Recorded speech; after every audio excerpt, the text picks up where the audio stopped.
Hi, this is Reese with Research, and today we're going to be talking about uniform motion. Uniform motion is motion with no acceleration. This means the object is not speeding up, it's not slowing down, it's moving with a constant velocity. So uniform motion is motion where the object is moving with a constant velocity. So what is a constant velocity? Well, we know velocity is a vector.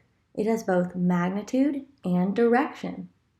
The magnitude is speed, and the direction is the direction you're traveling. And so if you're moving with a constant velocity, it means your speed and direction are not changing.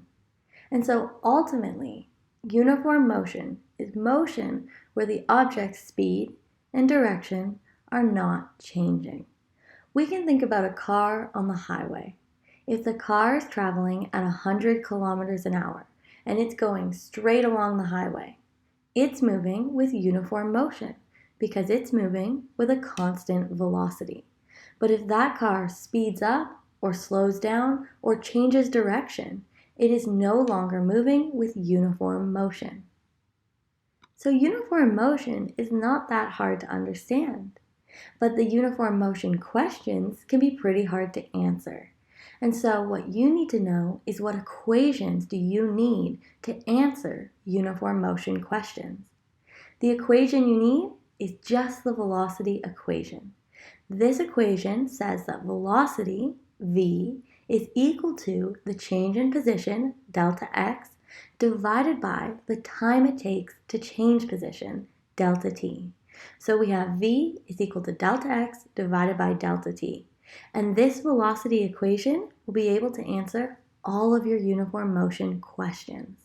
You may, however, need to expand or rearrange it.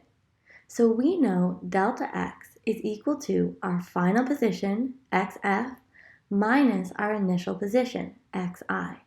If we write our equation as v is equal to xf minus xi divided by delta t, that can be helpful for solving questions.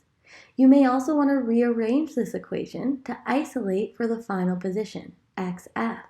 In this case, the equation would say xf is equal to xi plus v times delta t.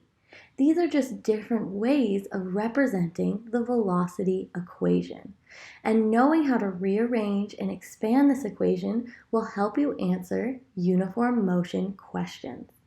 So what I've done is I've made 3 questions, each increasing in difficulty. So we have an easy question, a medium question, and a hard question. I want you to try all 3 questions. And if you can make it all the way up to the hard question and answer that correctly, then you have a strong grasp of uniform motion. So try those 3 questions to test your knowledge. But before we go, let me summarize uniform motion. Uniform motion is just motion with a constant velocity. That means the object in motion is not speeding up, it's not slowing down, it is staying the same speed and the same direction. And that is uniform motion. And to answer uniform motion questions, you just need the velocity equation, which says that v is equal to delta x divided by delta t.